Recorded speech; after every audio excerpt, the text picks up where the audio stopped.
You remember the locusts, the rising waters of the lakes, the landslides, the floating islands that were threatening to destroy the power dams, the armyworms, Kanyananga, the COVID-19 pandemic, the terrorist attacks in Kampala and the Vijambia, who were killing people in Masaka, the resurgence of cattle rustling in Karamoja and the surrounding areas, and recently the rising costs of commodities on account of the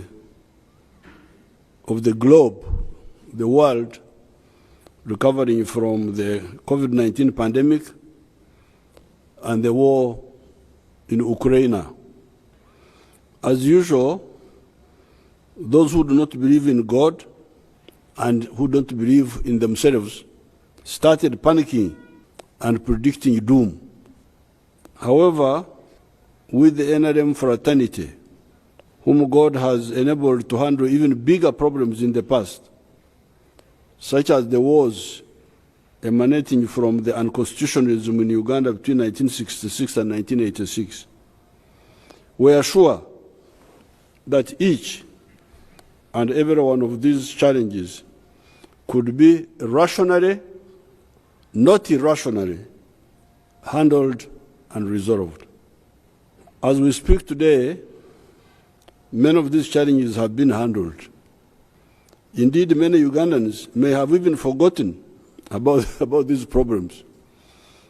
They will no longer remember about the locusts, they may not remember. Where are the locusts? Where are the floating islands? Where are the rising waters? etc. Of all these problems, the COVID-19 pandemic was the most challenging. Why?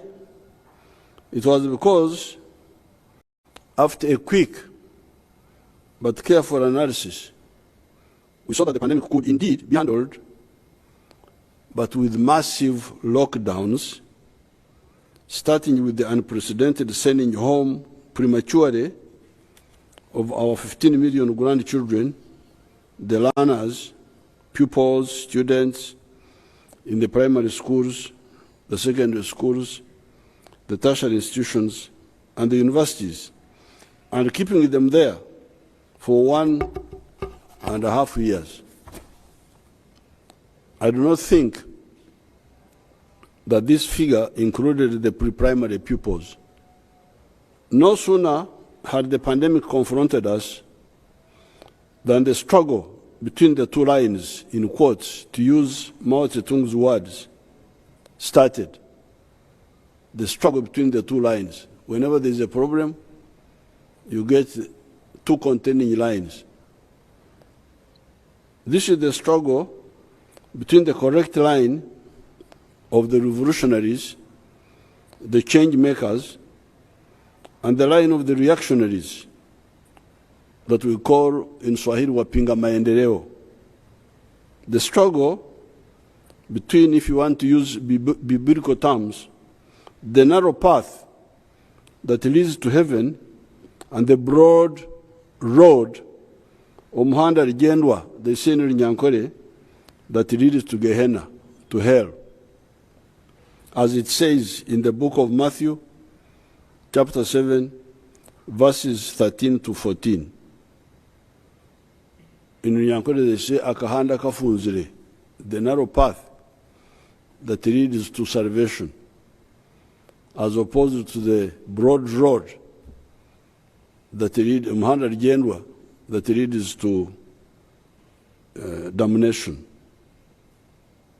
In the book of Genesis, chapter 1, verses 26-28, it talks of man establishing dominion over nature.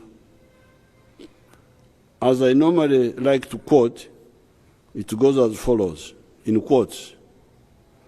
Then God said, "Let us make mankind in our image, in our likeness, so that they may rule over the fish in the sea, and the birds in the sky, over the livestock and all the wild animals, and over all creatures that move along the ground. So God created mankind in his own image. In the image of God, he created them. Male and female, he created them. God blessed them and said to them, "Be fruitful and increase in number, fill the earth and subdue it. Rule over the fish in the sea and the birds in the sky and over every living creature that moves on the ground." End of quotes. Right from the beginning, therefore, God empowered man to use his superior brain to find solutions to the problems that confronted him. So therefore, whenever we, the NRM, face all these problems, we are sure that with genuineness, without deceit, we can solve any problem in fairness. And we always stand on the side of justice. We always fight only just wars, wars of fairness. In the struggle between the two lines, therefore, as follows. The revolutionary side, our side, pointed out that what was primary was to avoid death, massive death, so that is when we were dealing with corona. All other obligations, all other problems notwithstanding. That was the problem. Avoid death, massive death. When many people die in Nyankore, they call it a chorezo.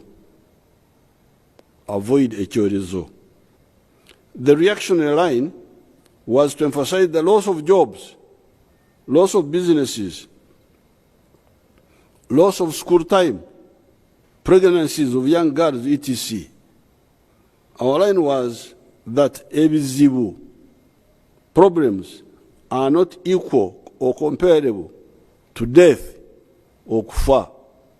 That was our line. You cannot compare ebizibu. I think somebody told me that in Acholi they call it peko. You cannot compare them with death. Death is irreversible, while the problems are reversible at the appropriate time. Our Uganda people say, "Ekitata muhima, tekimala konte," which means that if a muhima, a cattle keeper, doesn't die, keeps life, even if he loses cows, he will recover them in the future. What were the results of the struggle between the two lines? Because this was really serious. You remember we were being pressurized to do things, open up churches, schools. You could even hear some of our church people arguing as if God is only in buildings. And yet when I was studying the catechism in Nyankore, I knew that God is omnipresent. This was 1957 when I was studying for my confirmation. So how could people argue strongly that people should risk their lives to congregate in any place, including the church or the mosque, as if God is only in the church or the mosque? So we didn't accept those wrong arguments. Now, as a result of that struggle between the two lines, and we insisting on our line, what were the results of the struggle between the two lines? The extreme example of the line of ebizibu problems are equal to death or kufa, because some people were arguing that problems people were facing, loss of jobs, loss of businesses, pregnancies of girls, were like death, were equal. For us, we are saying, no, they are not. They are problems, but they are not equal. Death is unique and is not comparable. The extreme example of the line of ebuzibu problems are equal to death or kufa was the European country of Sweden. There's a country called Sweden, which from the beginning said, no, for us, we shall continue open as if there is no problem, because I don't know how they were arguing. But they are the one of those who never closed from the beginning. Up to now, they have a total of 18,941 people dead from the small population of 10.2 million people. Other countries were oscillating between the two lines, and the losses up to today are as follows. United States, I hear they have reached 1 million people who died. But here, they have got the figure of 993,691. I think this is a slightly older figure, but I saw in the news the other day, even Mr. Biden was saying that they have surpassed 1 million dead, the United States. UK, 177,890. France, 144,000 something. Germany, 138,000. Italy, 165,000. Spain, 105,000. India, 524,000. South Africa, 100,000. Argentina, 128,000. Brazil, 665,000. In Uganda, the death toll up to now is 3,600 out of a total of 164,000 that were infected. Our total population is now 43 million people. Those are the results of the recent struggle between the two lines. Our death from corona up to March 2021 were only 335 persons. By March last year, 2021, we had lost only 335. It was the indiscipline of the opposition during the elections that pushed the figures to the president 3,600.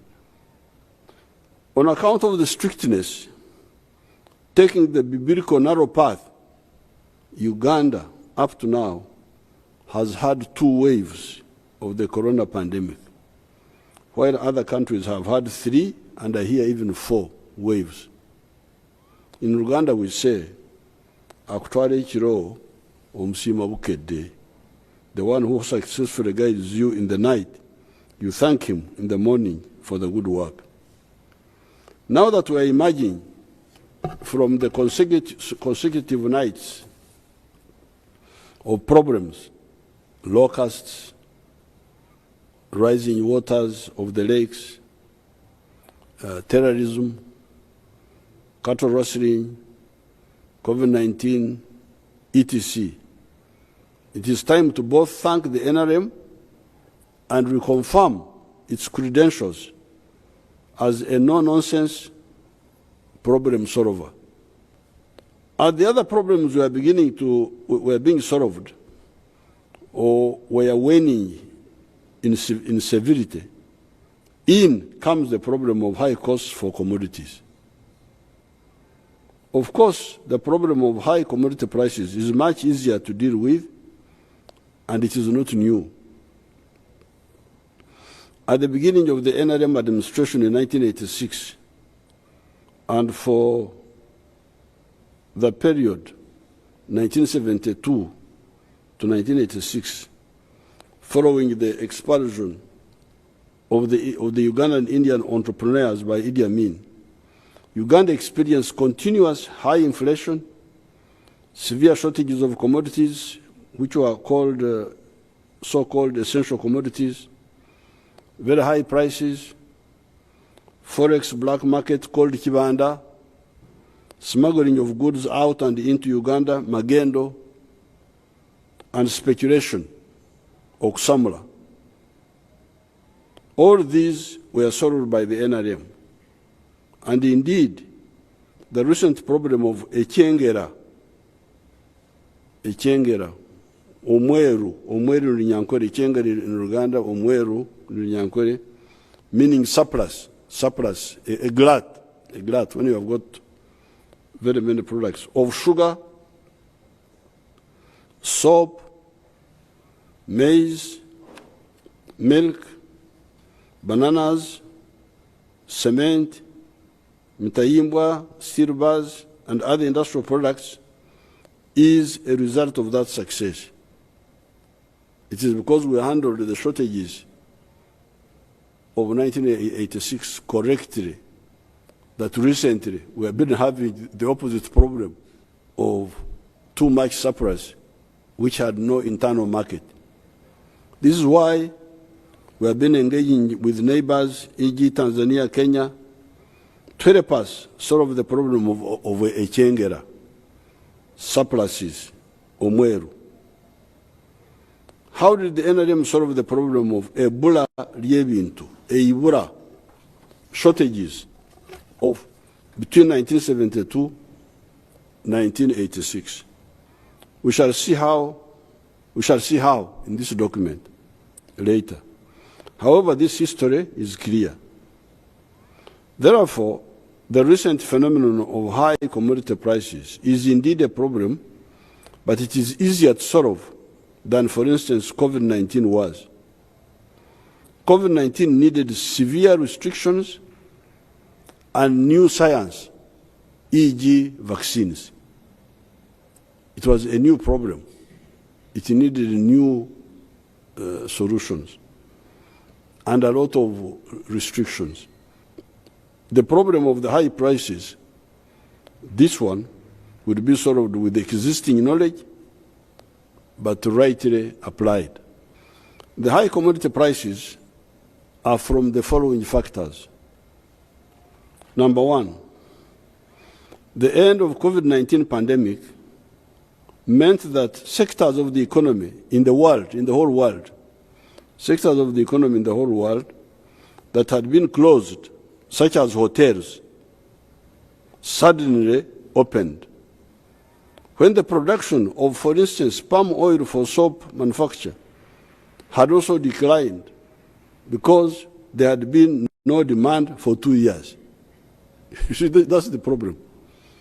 There was a pandemic, hotels were closed, schools were closed,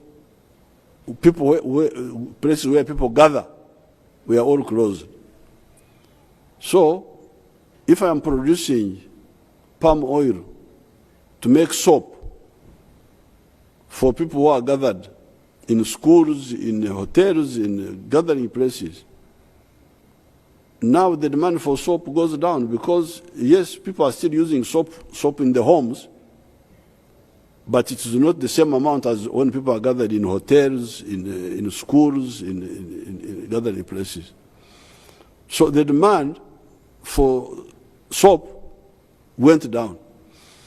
So when the demand for soap goes down because of closing of hotels, then the manufacturers also either got bankrupt, because some of the people got bankrupt, the ones who are selling who are depending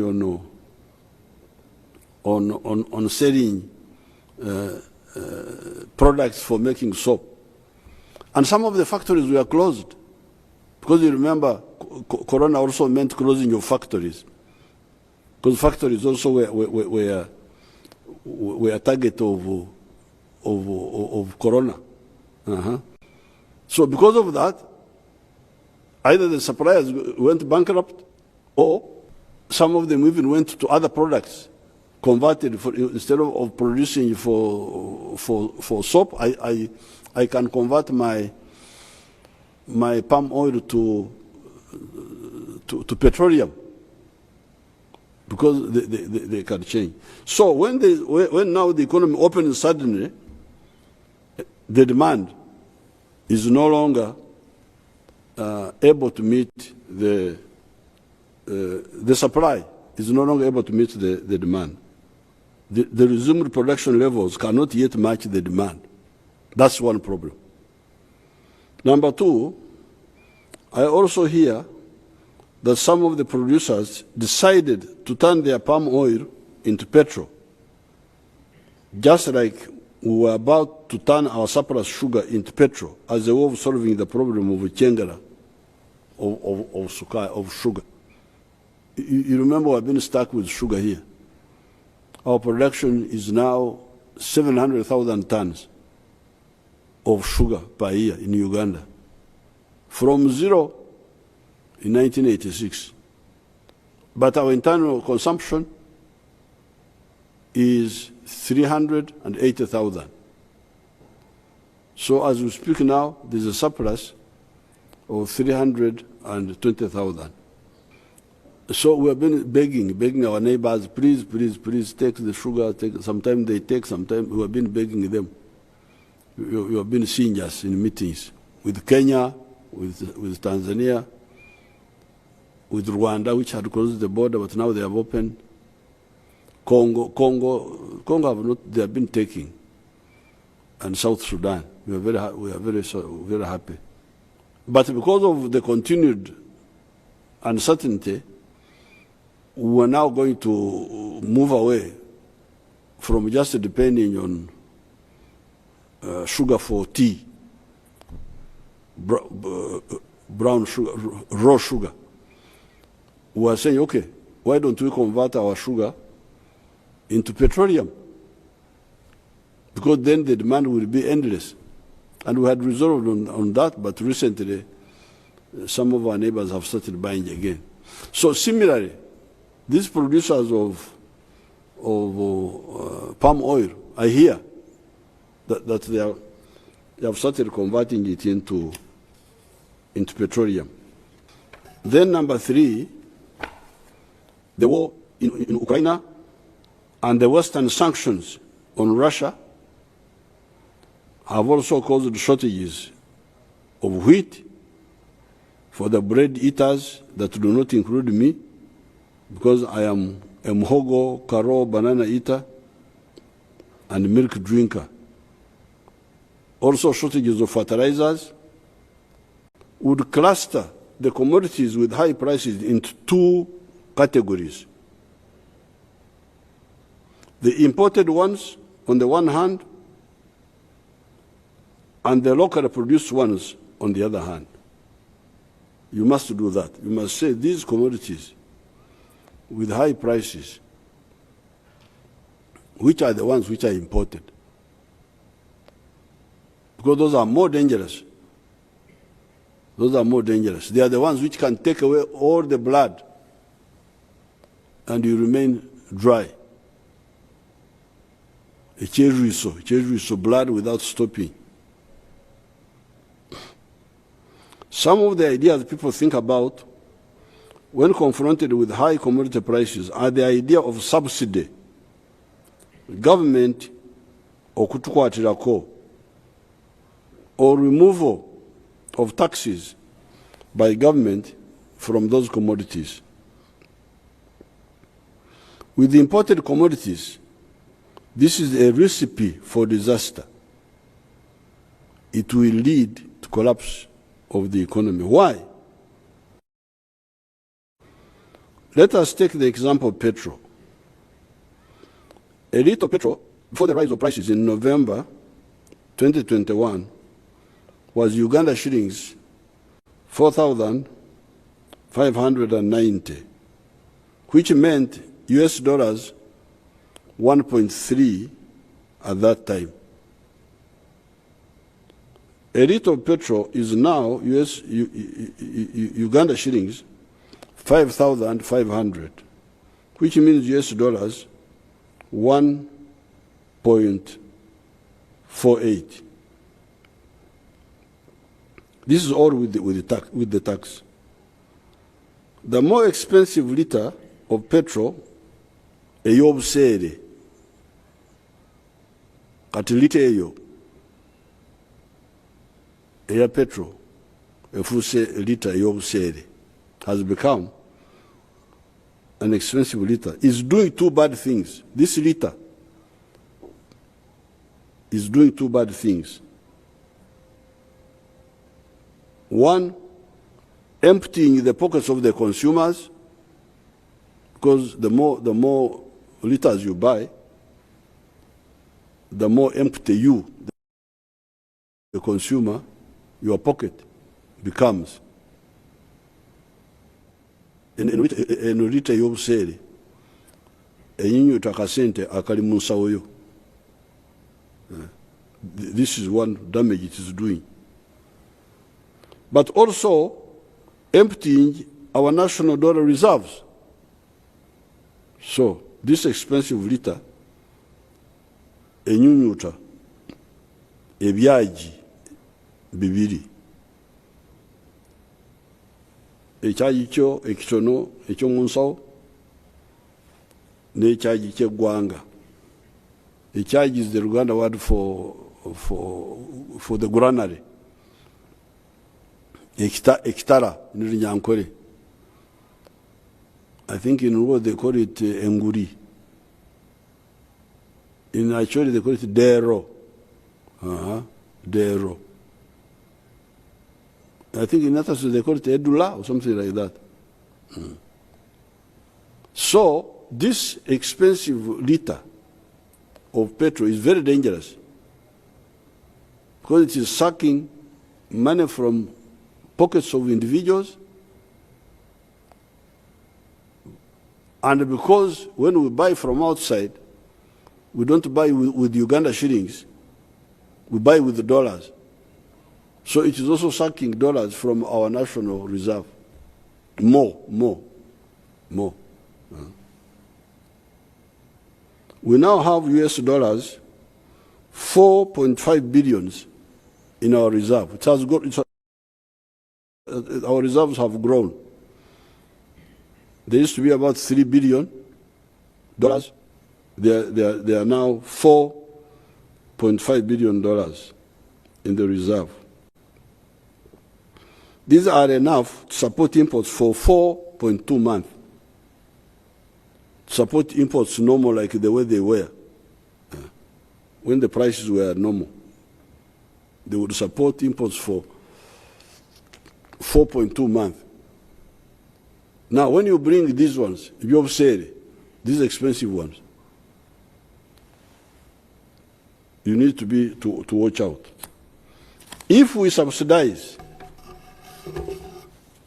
or even just remove the taxes on imported commodities, the level of consumption will either remain the same, but this time each liter taking more dollars, or actually increase.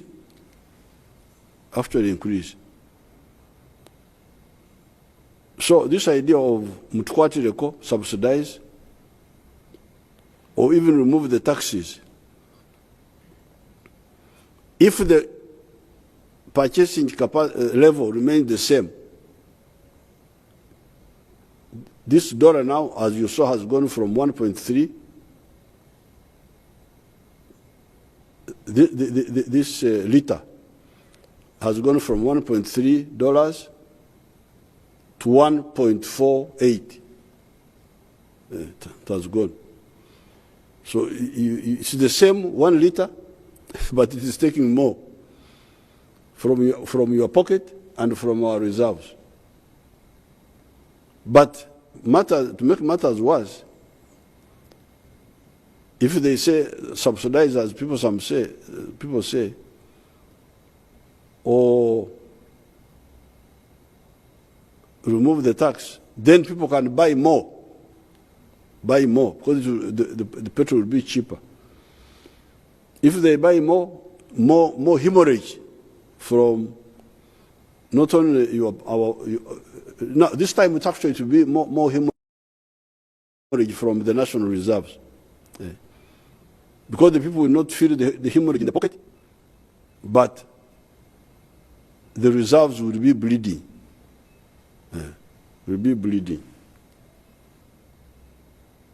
The dollar drain will now increase per liter, and also worse, people may buy more of this expensive commodity. With the Great Lakes area, our region, there's another problem: smuggling magendo. When an item is cheaper in one country, e.g. Uganda, there's a powerful incentive for smugglers to buy cheap in Uganda and sell expensively in the neighboring country. That is also another problem. Therefore, cheaper petrol in Uganda would be cheaper for the region, for the whole region. It would seriously encroach on our reserves.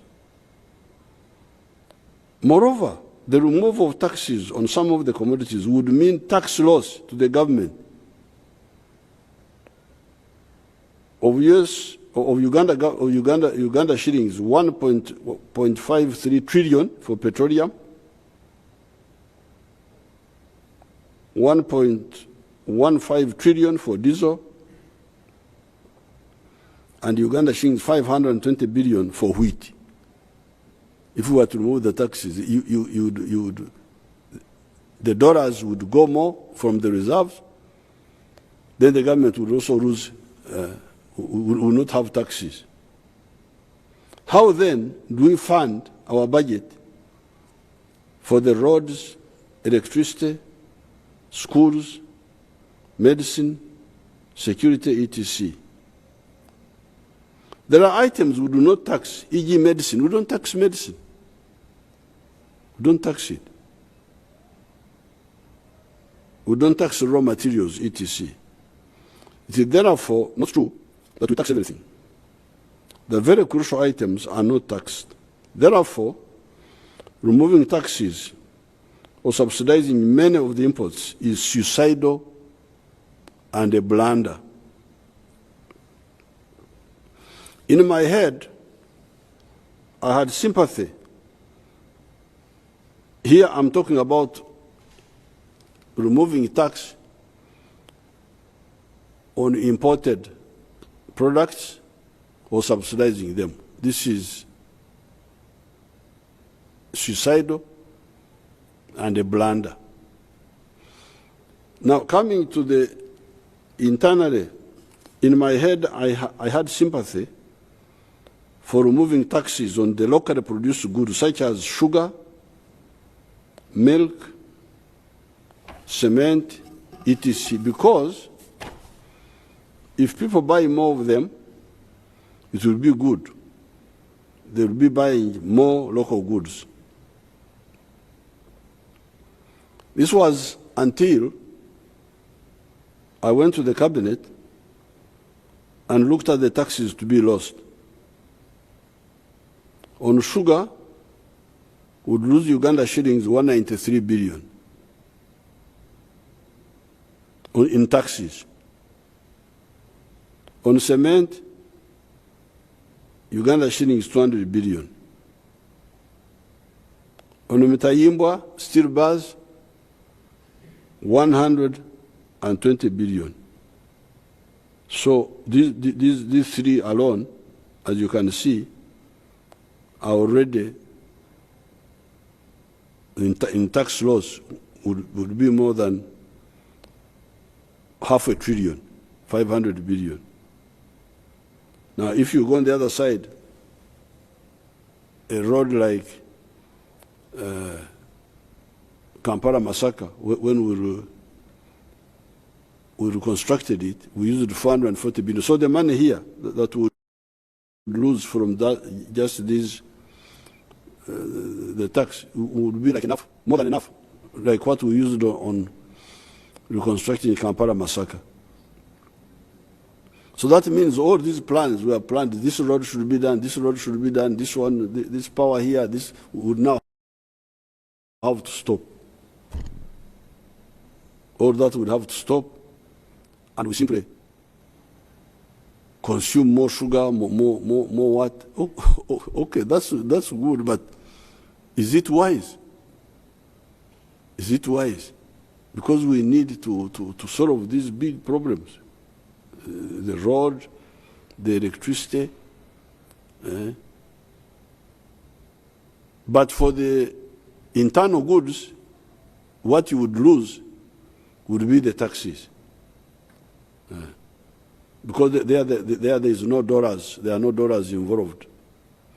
you lose the taxes. You lose the taxes, and you would lose the plans which those taxes were supposed to implement.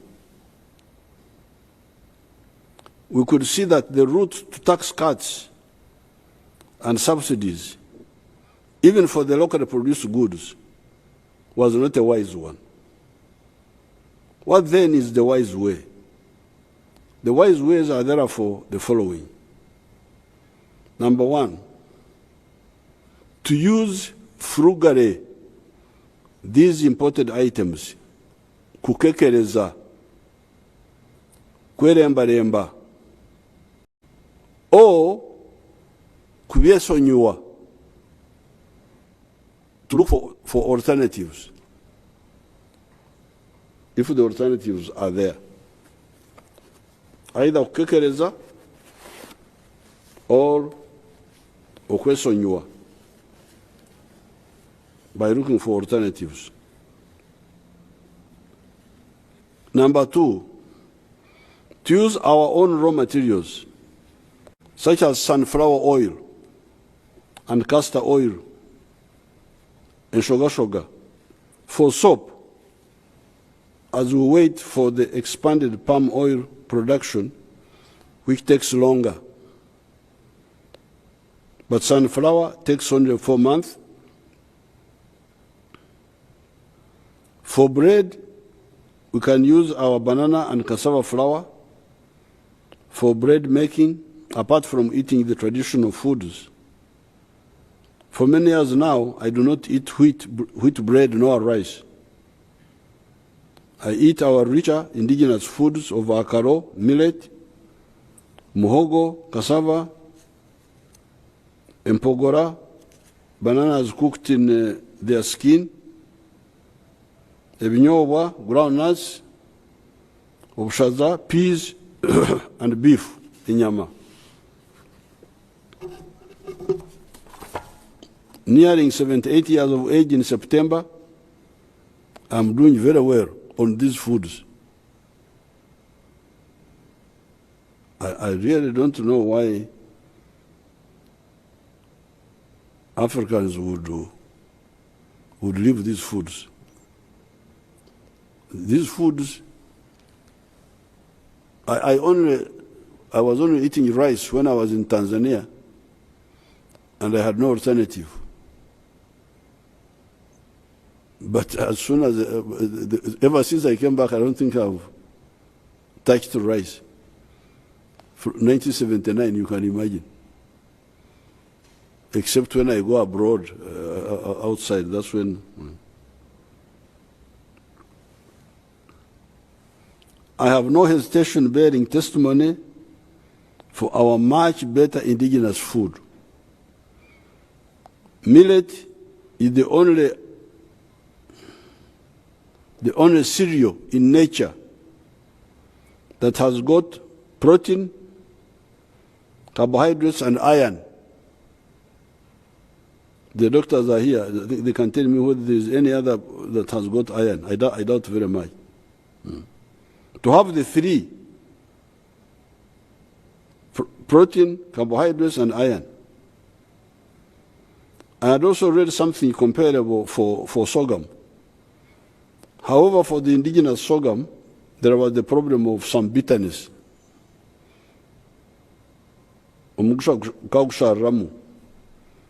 However, with the biotechnology by our researchers, the bitterness can be removed.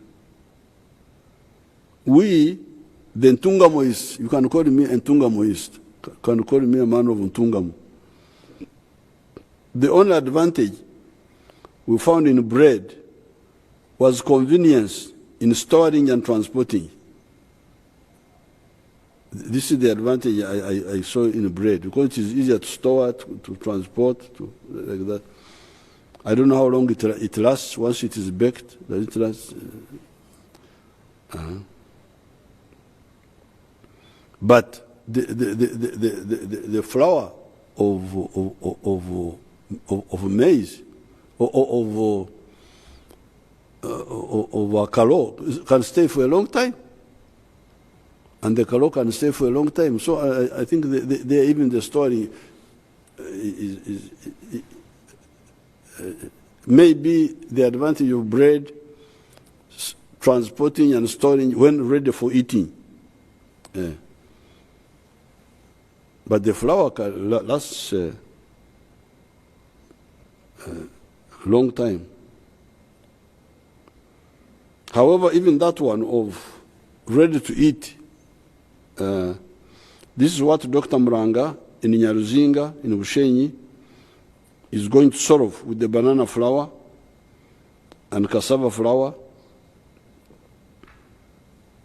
which are much healthier than the wheat flour that has got the problem of dry gluten, which is 9.9%, and therefore is not good for human body.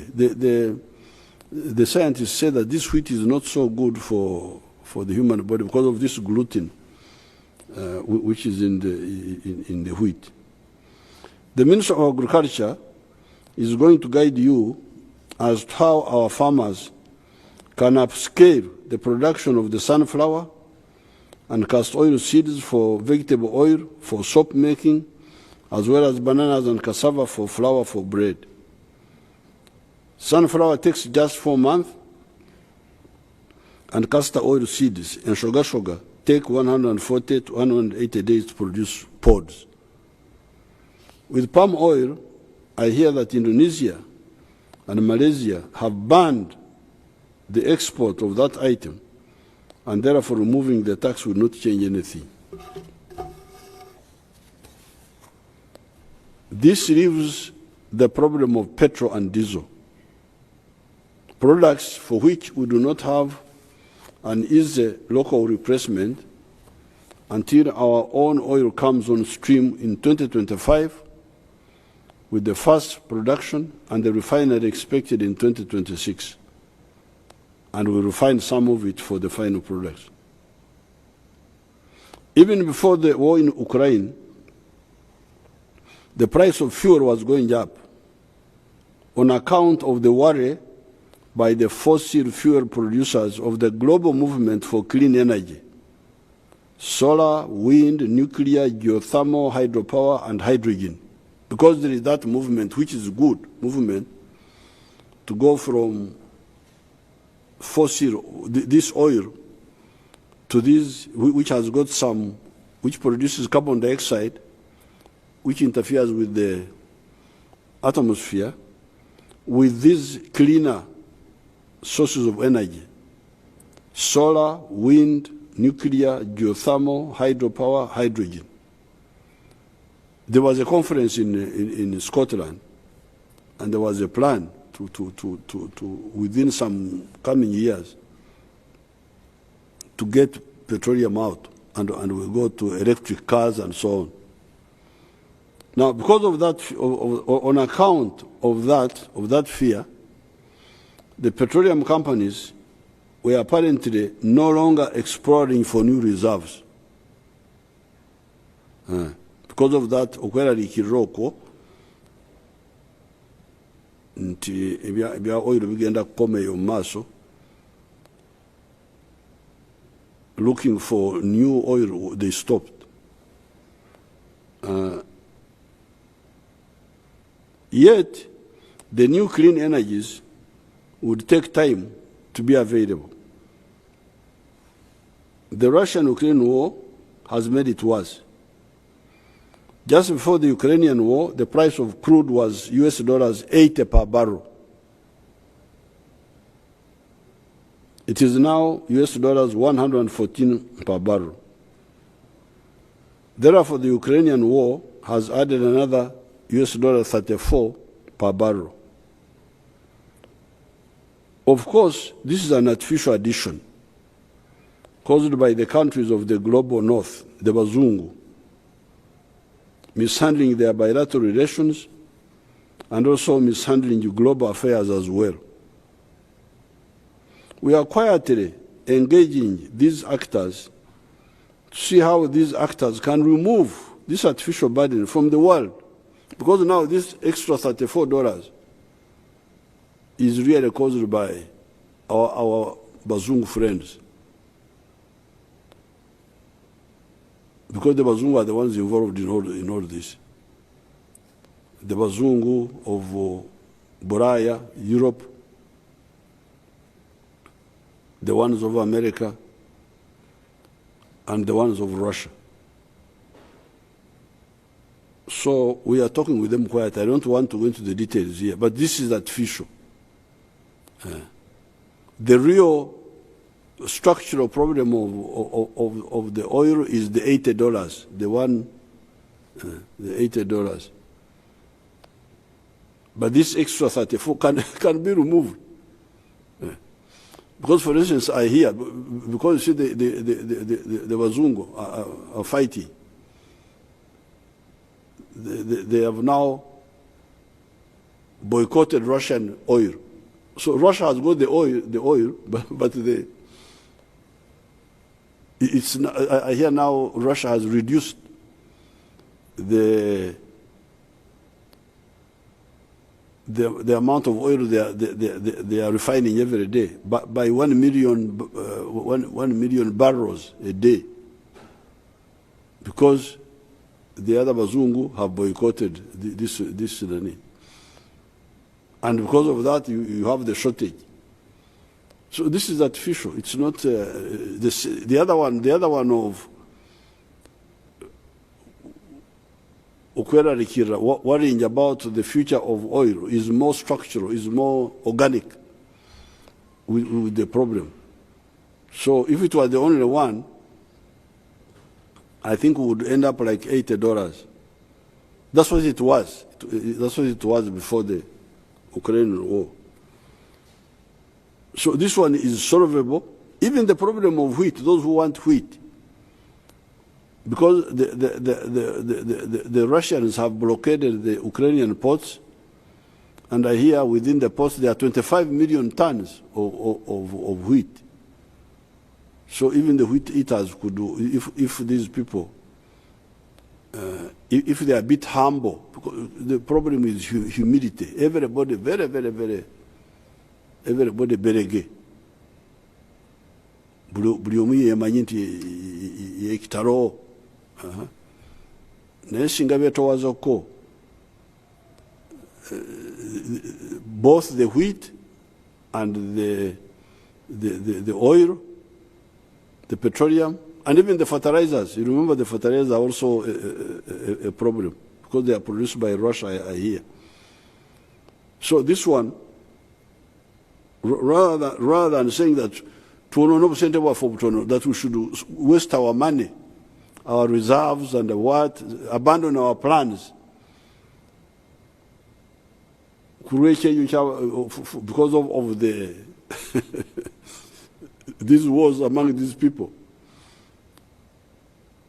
We would rather persuade them so that we continue with our plans for infrastructure, for what, and try to persuade these people to please remove your artificial problem. If they agree, good. If they don't, we create a higher base for ourselves, where we can say bye-bye, you can continue with your own things, we are safer. Instead of aborting our journey for these temporary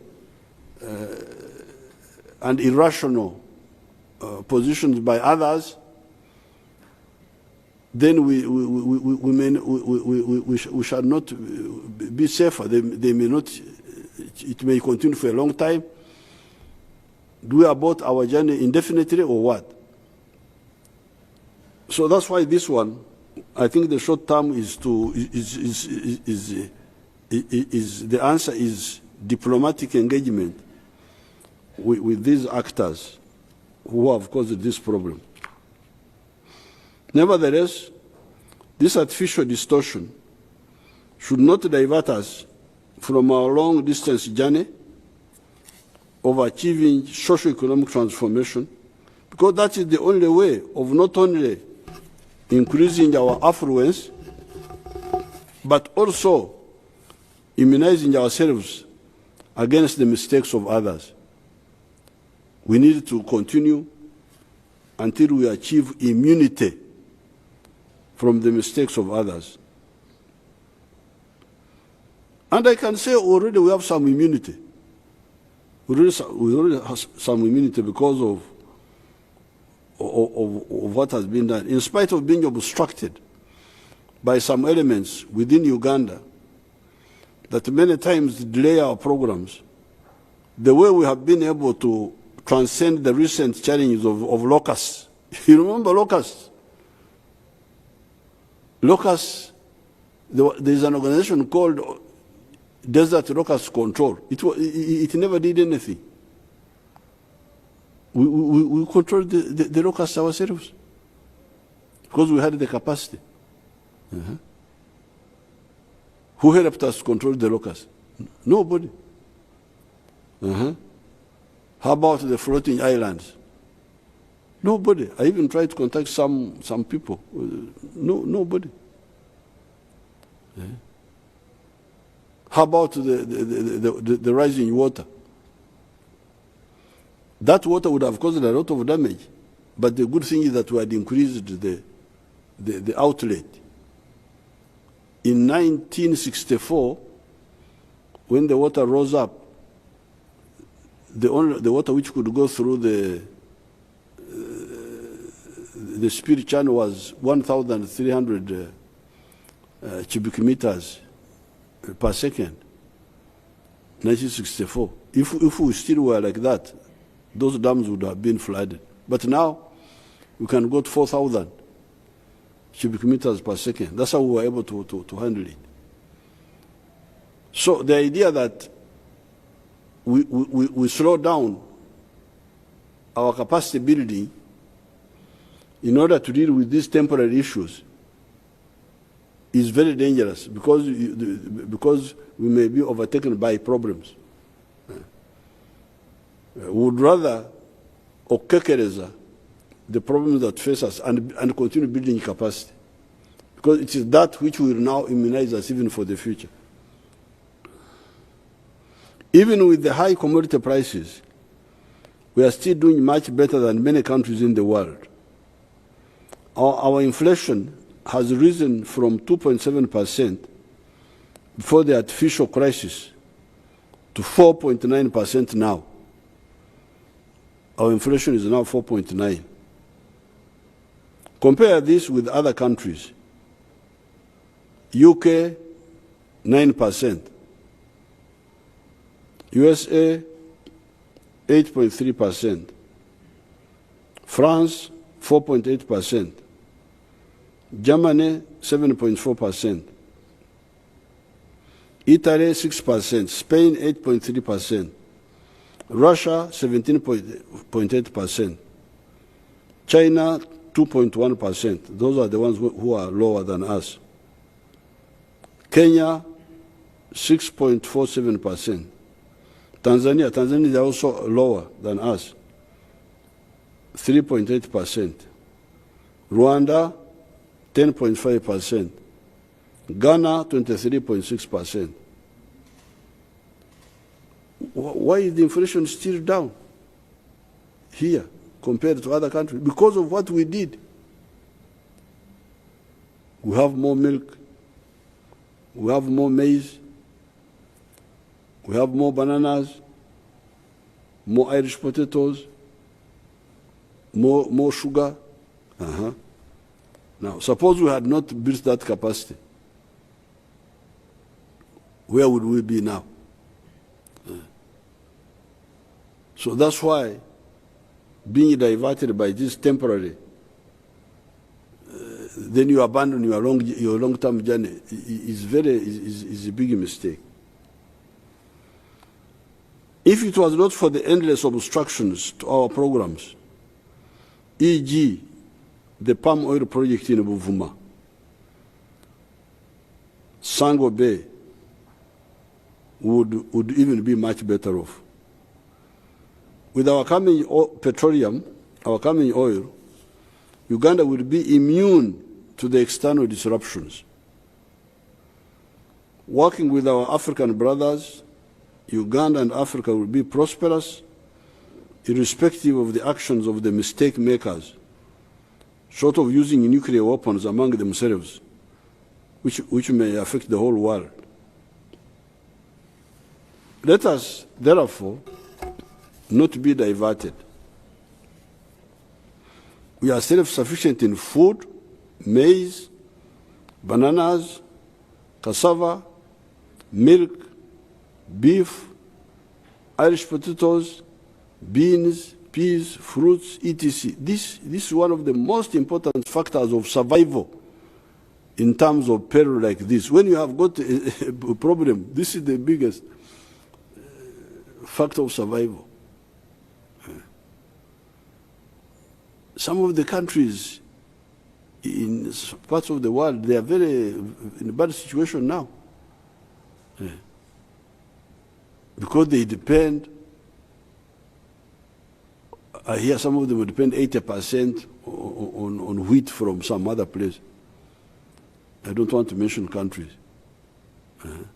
But for us, we have these other foods. The other one is, if it's there, you eat it. If it's not, you will survive. So we are already doing, because of what we did in the past, we are safe. Because we have most of the things we need.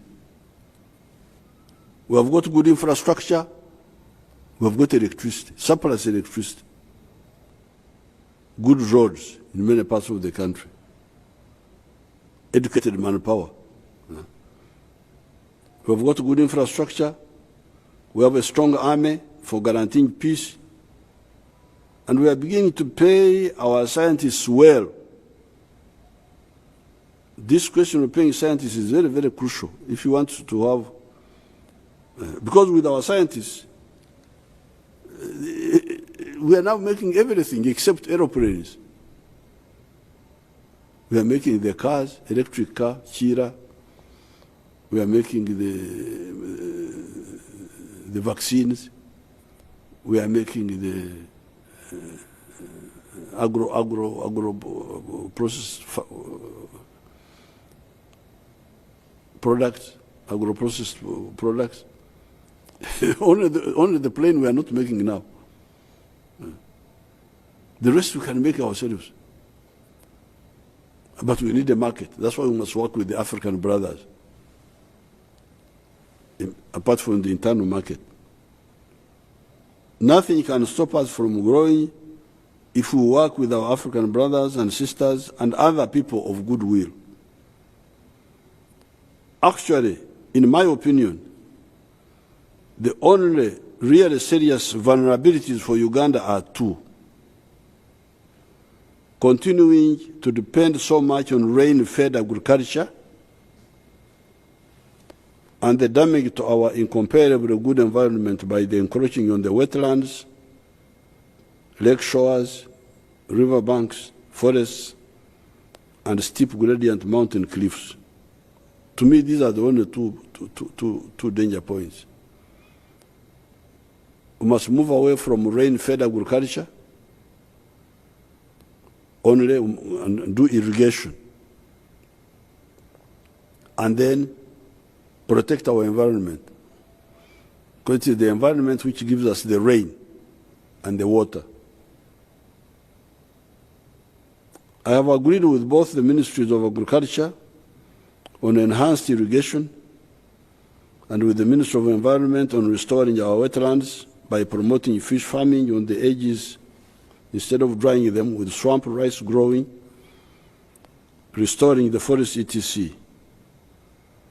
We should even agree with the coastal countries, Tanzania and Kenya, on possibly using nuclear energy to desalinate seawater as an insurance in the face of the erraticness of the rain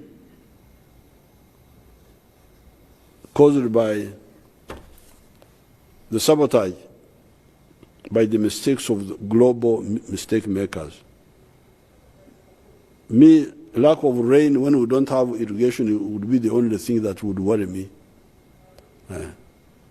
That's the one big crisis we should plan for.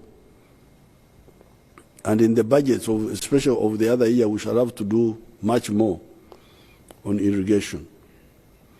In conclusion, I repeat that the only really serious dangers to our future are reliance on only rain-fed agriculture, damage to our environment, and a nuclear war among the mistake makers. We need to advise our friends, the Wazungu, to please find other ways of how to solve these problems. During the State of the Nation address on the 7th of June 2022, I will touch on the issue of the so-called coffee deal that was being discussed in Parliament the other day. I could see fundamental disorientation in the position of some of the speakers that were speaking in Parliament. Uganda, indeed Africa, being in a slave relationship with the external actors is not comparable to any other factors. But I will speak on this, on that occasion in detail. I don't want to touch here and there. To recapitulate, to summarize, we need to know and do the following. Number one, subsidies for and removing taxes from imported products is definite suicide because it will deplete both the family savings and the national reserves, leading to inability to pay for imports because foreigners beyond East Africa do not accept the Uganda shilling as a unit of exchange. They insist on the dollar, gold, etc. Secondly, the correct action is to kukekereza, being frugal, kweremba, or these are the ones from outside, or kubyesonyiwa, getting alternatives for the non-oil items,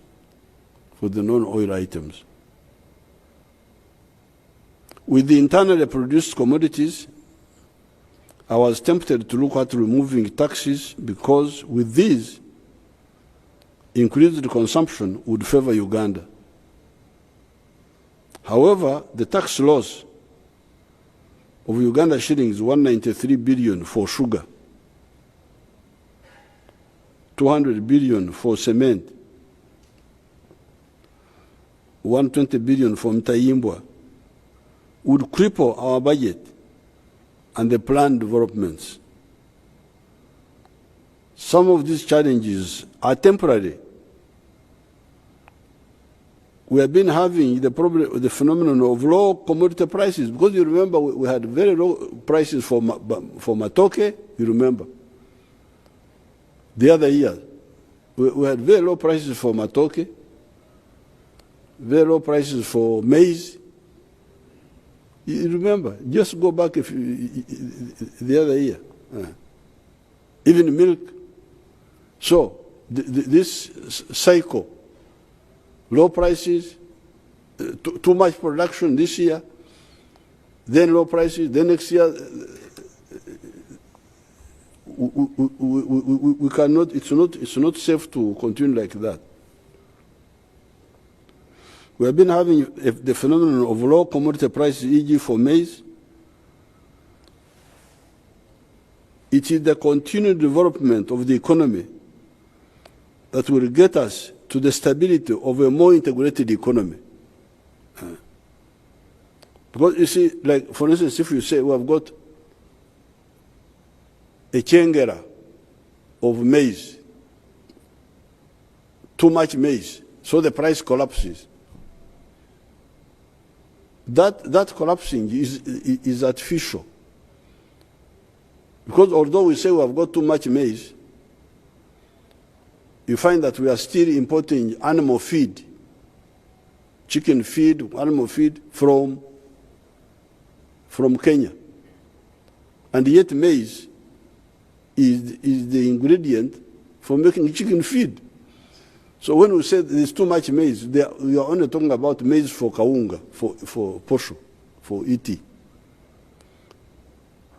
So what is the answer? The answer is to continue developing, not to be diverted by these temporary problems, and then you abandon the long-term answer, which is now develop capacity to use maize fully. Number one, kaunga, posho. Number two, all types of animal feed, chicken feed, feed for fish, because all these are important. How can you say the maize is too much when you are also importing animal feed, chicken feed from Kenya, you're importing fish meal from somewhere? All this can be made from maize. So rather than be diverted, let's continue. You will find that in future the maize is totally fully used and the prices are stable because you will broaden the uses. You will broaden the uses of maize instead of only being for posho. And when posho is covered, then nobody buys maize. And yet you have got other needs of maize.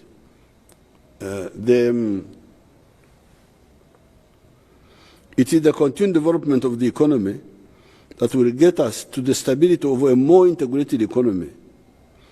Only a few months ago, I opened a new factory of industrial sugar at Kinyara. Because you remember, we were quarreling with Kenya, with Tanzania, for not buying our sugar. We had a surplus. We have a surplus. Before, the other day, I opened a factory in Chiriandongo. Just four days ago, another factory, which is adding another 85,000 tons. So we are now going from 600,000 tons of sugar to 700,000. But our raw sugar for chai, for tea, our consumption is 380,000. So we were crying, ngat fude wanange, ebikado kamara, ebikado sukari. No, but this is all artificial because there is sugar, which is called industrial sugar, which is needed for making soft drinks, for Coca-Cola, needed for syrups, for medicines. We didn't have that. We were importing it. And I think we were spending like $30 million. And we were importing about 100,000. So we were crying that we had too much sugar, yet we were importing industrial sugar, the refined sugar. So what is the answer? The answer, instead of being diverted, is to develop capacity and like we have done now in Kinyara, we opened the factory for industrial sugar. So apart from the 380,000, which is used for chai, now we have got an extra 100,000, which needs to be processed into industrial sugar so that we stop importing industrial sugar. And we're also planning to convert sugar into ethanol and use it as petroleum, so that this business of having too much 1 year and then the prices go down, and then next year we are not likely to have any shortage from the internal products. It is only the external ones that can be in shortage. Therefore, rather than abort our work, let's continue. You will see that we shall cover all these gaps by not stopping. If we stop to kumagamaga, we shall be creating problems for ourselves. Only a few months ago, I opened a new factory of industrial sugar in Chinyala. This is the sugar that is used in Coca-Cola as refined sugar, different from raw sugar for tea. It is also used for medicines like children's syrups. Its opening was helping us to tackle the issue of surplus sugar. There are plans to get petrol out of our sugar. With that phenomenon of more integrated economy, the instability of a Kengera is the surplus, with low prices today, and then Ebola shortage with high prices tomorrow will be tamed. So that we have, even for the producers, it will be better. For instance, with the milk producers, we went from 200 million liters, now we are at 2.8 billion liters of milk. And when we were depending only on liquid milk, the market had disappeared. But then we went to powdered milk, which could be taken out. And later on, there is a factory in Yantonde there, after Yantonde, producing what they call casein, making protein out of milk. So you find that to get out of this erraticness, too much production, low prices, then people go bankrupt and run out, and then there's a shortage. It is to develop a broad spectrum of industrial capacity which covers not only one item, not liquid milk only, not just powdered milk, but also the proteins out of the milk, but also the butter, the ghee, and all that, so that the product is fully used. The other day I was having a meeting with the Indians. They are coming to work with us how to use the banana stem. Forget about the banana for eating. Even the stem at Omtumba, the stem itself, has got so many uses. We can make textiles out of banana fibers. Textiles, we can make fertilizers, we can make even nutrition or something. Omnyoma weight touch. The core there apparently has got some nutritional values. So it is that development that will stabilize what we are doing. So therefore, rather than being diverted in energy sources, that will be much better than where we are now.